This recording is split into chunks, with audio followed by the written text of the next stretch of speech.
Assalamualaikum warahmatullahi wabarakatuh. Halo semuanya, selamat datang di video pembelajaran Matematika Umum kelas 12 semester 1 bersama Ibu Srinenda Puspitasari. Pada video kali ini, kita akan membahas tentang ukuran penyebaran data kelompok. Ukuran penyebaran data adalah ukuran yang menunjukkan seberapa jauh suatu data menyebar dari rata-ratanya.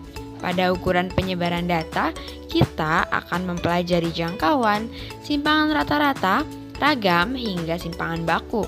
Oleh karena itu, simak videonya sampai akhir ya. Yang pertama ada jangkauan. Jangkauan atau range merupakan selisih antara data dengan nilai terbesar dan terkecil. Jangkauan atau range disimbolkan dengan huruf R dengan rumus R sama dengan X maksimum dikurang X minimum, yang berarti X maksimum merupakan titik tengah kelas tertinggi dan X minimum berarti titik tengah kelas terendah. Nah, supaya kita semakin paham bagaimana mencari jangkauan, langsung aja kita masuk ke contoh soalnya. Di sini kita punya sebuah tabel distributif yang berisi nilai dan frekuensi.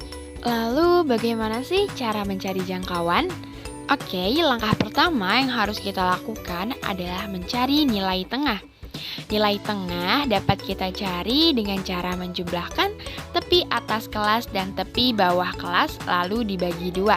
Kita ambil contoh pada datum yang pertama memiliki nilai 40 hingga 48, yang mana XI atau nilai tengah sama dengan 40 ditambah 48 dibagi 2 sama dengan 88 dibagi 2 yang menghasilkan 44.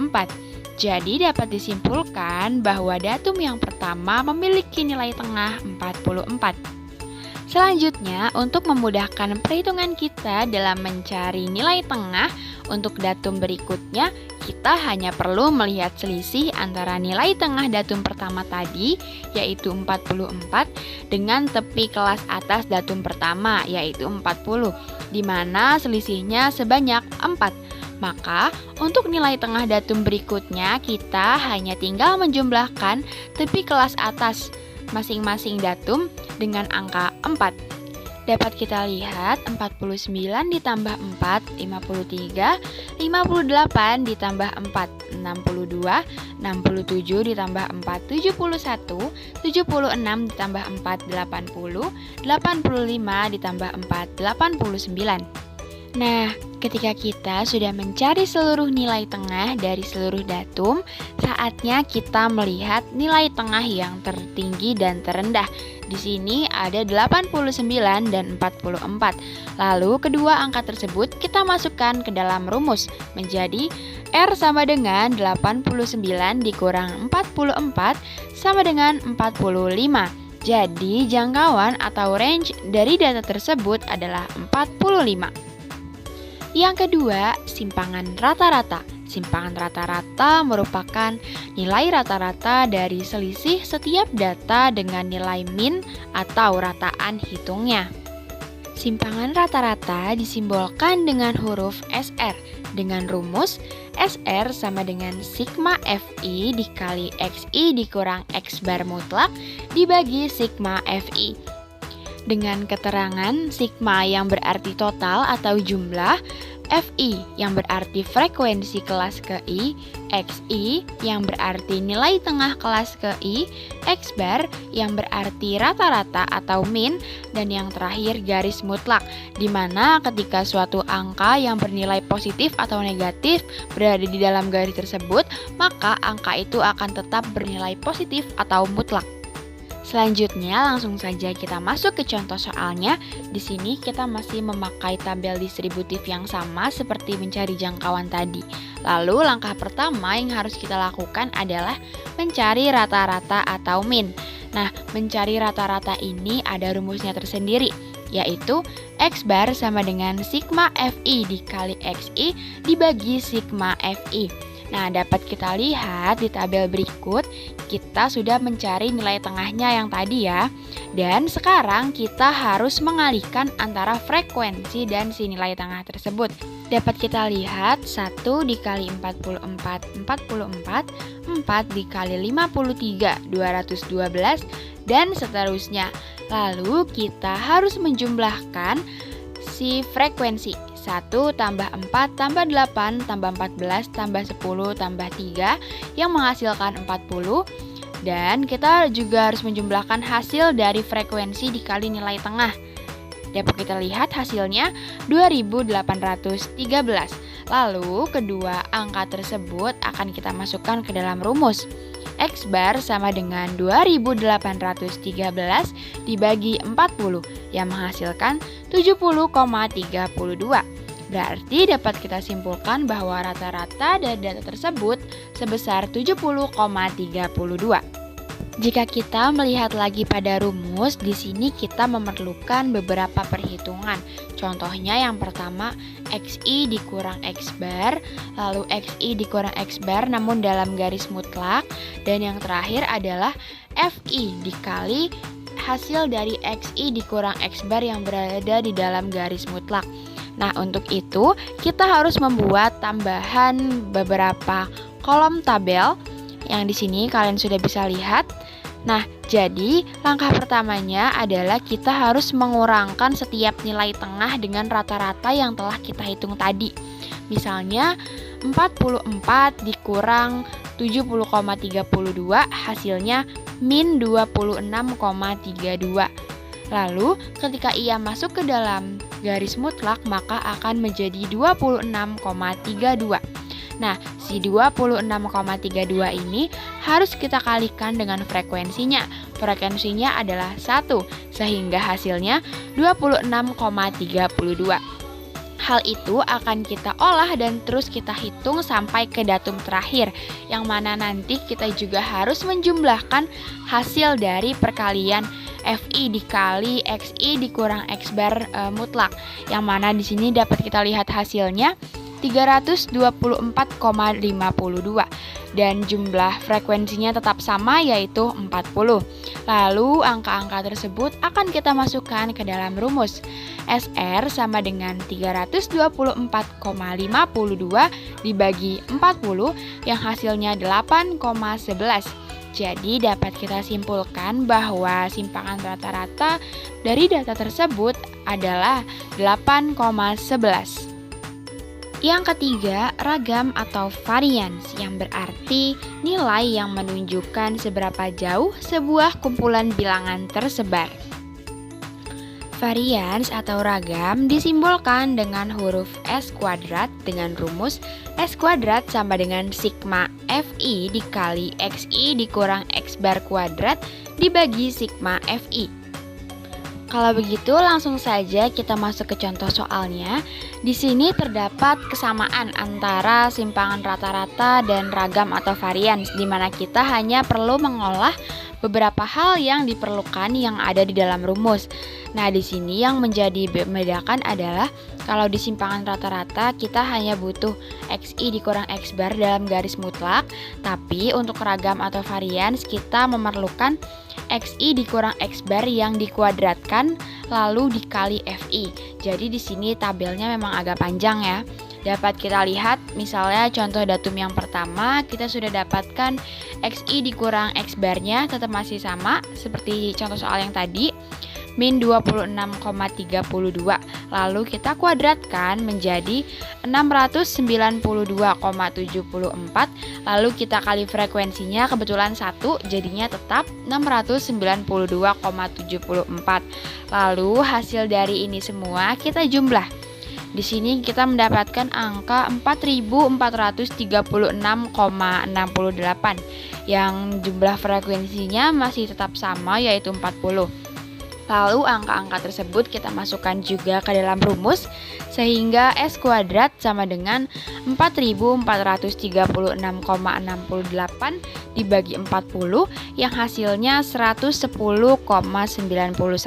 Jadi ragam atau varians dari data berikut adalah 110,91.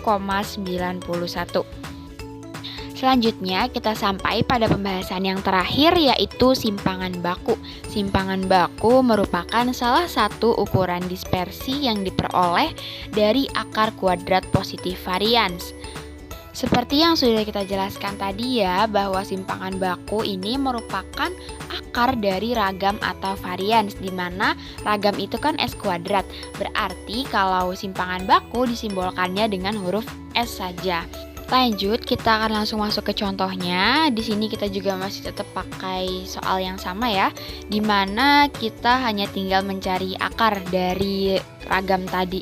Ragam tadi kan hasilnya tuh 4436,68 dibagi 40, yaitu 110,91, di mana jika diakarkan hasilnya menjadi 10,53. Nah, kalau teman-teman bingung atau pusing gimana cara ngitungnya, kita bisa pakai fitur akar di kalkulator. Jadi kita tinggal klik gambar simbol akarnya, lalu kita masukkan angka yang mau diakarin. Misalnya akar 110,91, yaitu langsung muncul hasilnya 10,53. Jadi dari data tersebut menghasilkan simpangan bakunya sebesar 10,53. Nah, tadi kan kita sudah mencoba mengerjakan contoh soal dari tabel distributif ya. Nah, sekarang kita akan coba contoh soal dan pembahasan, tapi soalnya ini lebih ke soal yang aplikasi, penerapan kehidupan sehari-hari atau dalam bentuk soal cerita. Contoh soal yang pertama, Ilma telah mengikuti 4 tes matematika dengan nilai berturut-turut 3, 4, 5, dan 8.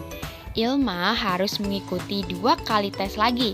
Diketahui bahwa nilai setiap tes selalu berupa bilangan bulat dari 1 sampai 10.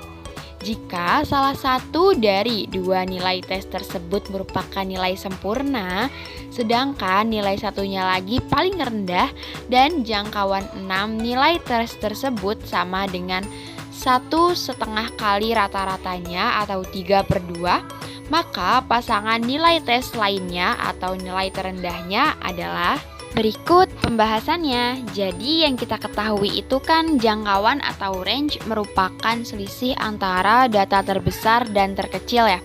Dan pada soal ini juga kita akan mengasumsikan bahwa nilai sempurna itu bernilai 10 karena nilainya berkisar antara 1 sampai 10. Lalu kita juga akan membuat permisalan bahwa X adalah nilai terendah. Jadi dapat kita peroleh bahwa R itu range atau J sama aja, sama dengan 10 dikurang X. Nah, karena jangkauannya itu bernilai 1,5 atau 3/2 dari rata-ratanya, maka kita juga dapat memperoleh jangkauan atau R, bebas kalian menulisnya mau J atau R, sama dengan 3/2 dikali total nilai keseluruhan 6 kali tes yang si Ilma lakukan, lalu dibagi jumlah berapa kali ia tes. Nah, di sini tadi ada 3 tambah 4 tambah 5 tambah 8 tambah 10 dan tambah si X ini yang belum kita ketahui. Dibagi 6. Ini harusnya 6 ya. Nah, oke. Nah, di sini kita coret aja. 3 dicoret, 6 dicoret, dan 6-nya menjadi 2. Lalu kita masukkan J-nya itu kan atau R ini kan tadi 10 min X. Berarti kita masukkan 10 min X sama dengan hasil dari ini 30 plus X dibagi 2 kali 2 hasilnya 4. Lalu kita sama dengankan lagi ke bawahnya, kita kali silang. Jadi si 4 ini kita kalikan dengan 10 min X menghasilkan 40 min 4X sama dengan 30 plus X. Selanjutnya kita kelompokkan antara 40 dengan 30 dan min 4X dengan X, sehingga hasilnya adalah 10 sama dengan 5X, atau jika kita hitung X-nya itu menjadi 10/5, hasilnya 2. Oleh karena itu, maka nilai terendah yang dicapai oleh Ilma adalah sebanyak 2. Lalu masuk ke contoh soal yang kedua. Rata-rata masa pakai lampu pijar selama 1000 jam. Jika dari hasil pendataan menunjukkan bahwa sekumpulan lampu pijar memiliki perhitungan simpangan baku 60 dan angka baku 2,5, maka lampu pijar tersebut memiliki masa pakai selama berapa jam? Berikut pembahasannya. Nah, diketahui tadi rata-ratanya atau X-bar pemakaian lampu pijar itu selama 1000 jam. Lalu diketahui juga simpangan bakunya bernilai 60 dan angka baku dapat kita simbolkan dengan huruf Z yaitu sebesar 2,5. Dan yang ditanyakan itu adalah berapa lama masa pakai si lampu pijar tersebut. Dan pada soal kali ini kita dapat menyelesaikannya menggunakan rumus angka baku, yaitu Z sama dengan X dikurang X bar dibagi simpangan baku. Karena kita sudah tahu berapa angkanya, kita langsung masukin aja. Jadi 2,5 sama dengan X dikurang 1000 dibagi 60. Di sini kita kali silang, X dikurang 1000 sama dengan 2,5 dikali 60. X dikurang 1000 sama dengan 150, maka X sama dengan 150 ditambah 1000 yang hasilnya 1150. Sehingga lama masa pakai lampu pijar tersebut adalah sebanyak 1150 jam. Nah, selesai sudah deh pembahasan kita mengenai ukuran penyebaran data kelompok. Gimana nih? Semoga kalian semua paham ya. Nah, selain harus rajin mendengarkan video pembahasan materi, kalian juga harus sering berlatih mengerjakan soal loh, supaya kalian dapat terbiasa dan tentunya mengasah kemampuan juga. Kalau begitu, kalian boleh banget nih cobain soal berikut. Di sini terdapat sebuah tabel distributif dengan perintahnya adalah untuk menentukan jangkauan atau range, simpangan rata-rata, ragam atau variansi, dan simpangan baku. Selamat mencoba! Oke, sepertinya sekian dulu nih yang dapat kita sampaikan. Kurang lebihnya mohon maaf dan terima kasih untuk kalian semua yang sudah nonton sampai akhir. Wassalamualaikum warahmatullahi wabarakatuh.